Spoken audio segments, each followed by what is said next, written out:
Hello everyone, just Goran here and welcome back to another Planet Zoo Real Life Inspiration video, and today we are looking at the Japanese macaque. We have 5 places to look at today, 2 of which no longer have these animals already, and 1 of which has built a new enclosure for them that I haven't seen yet. So a little bit outdated, but still some inspiration here for you guys, I hope. And let's get started with the first zoo, and that's going to be Dierenpark Amersfoort. And you can see the habitat already in the distance over there, a lovely little Japanese island, and we have some other Japanese or at least Asian theming around here, and we can go right up to the water right there and have a look at this lovely themed enclosure. We got a little boat, and there's also a Japanese garden to the right over here, which we also saw in the red-crowned crane video.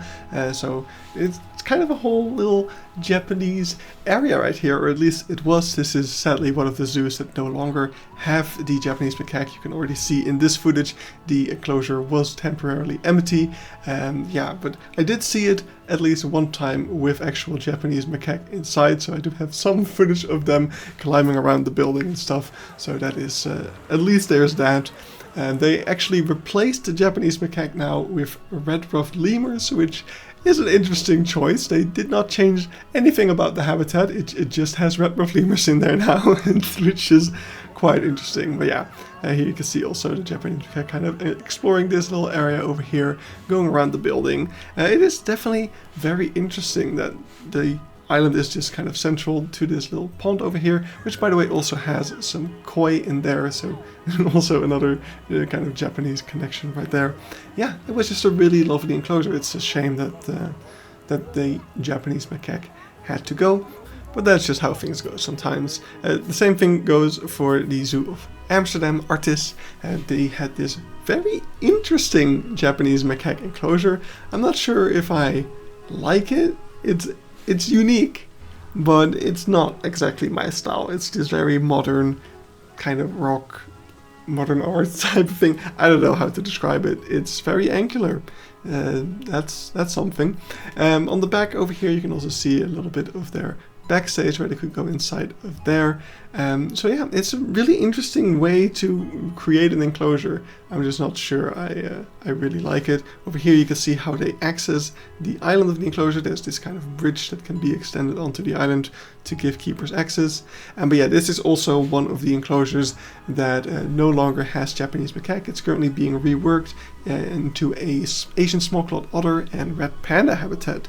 So I'm curious to see what that will end up looking like. Next up we have the Zoo of Berlin, and they have a very simple enclosure for the Japanese macaque right here in the primate area of the zoo. Yeah, the primate house of Zoo Berlin is definitely something that I wasn't a big fan of. It was very dated, and this over here is no exception. It is quite literally a pit with a rock inside, and the walls of the pit are nicely painted. That's a very convincing paint job of a rock wall, but still it just looks really depressing. I'm not a fan of this at all, actually. And this is the only zoo in the video that still has them where they are. Next up we have Pairi Daiza, and Pairi Daiza, yeah, this is what the Japanese macaque habitat used to be like.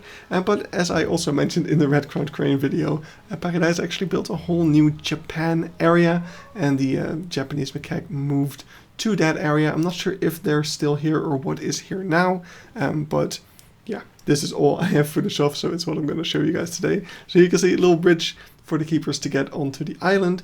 All of these enclosures are little islands like that. That's kind of interesting. But yeah, the path is in kind of this very nicely themed tunnel, goes all the way around the enclosure, so you can view them from all sides. On this side you can see this amazing waterfall over there. It really does look very cool, and there's quite a lot of open space in front here. The only thing I'm kind of missing is some climbing frames. It seems like the only climbing frame that the macaques have here is this big rock in the middle, which yes, that is technically a thing to climb, but I don't know, I always liked seeing them have some actual frames and logs and stuff to go around as well, do a bit of balancing and stuff. But yeah, it is also fun to watch them climb this more naturalistic landscape, I suppose. And yeah, they do spend a lot of time out in the front here. There was also a little bit of a youngster who was going around all over the place causing mayhem, so that was a lot of fun to watch, of course. But yeah, that's pretty much it for Pairi Daiza. I am really curious to see what the new habitat looks like and how it stacks up to the old one. I'll probably be going to Pairi Daiza again sometime in the coming year or two to check that out. But yeah, let's move on to the final place of the video. I said place on purpose and not zoo, because this isn't a zoo, this is a rescue area, a Stichting AAP, and they do great work for all sorts of primates. Over here what we're looking at is a very small cages. You might be a little shocked at that.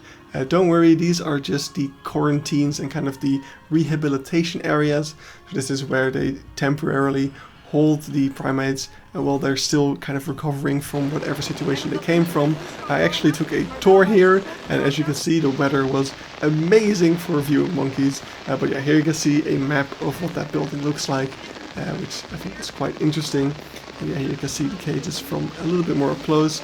And outside over there, we can see a macaque, though not a Japanese macaque, that's actually a Barbary macaque. They apparently actually quite enjoy the rainy weather, which was interesting.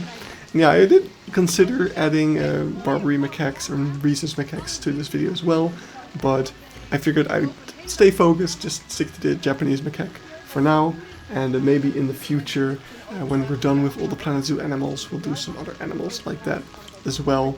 But yeah, here you can see some backstage, and then over here is actually where the primates go after they've kind of rehabilitated and are ready for reintroduction into a more group-like setting. They will be let onto these larger enclosures where they can learn how to interact in a group again, and the hope is that at some point the monkeys in these enclosures will be able to be moved either to zoos or back to the wild, depending on the situation, what's possible.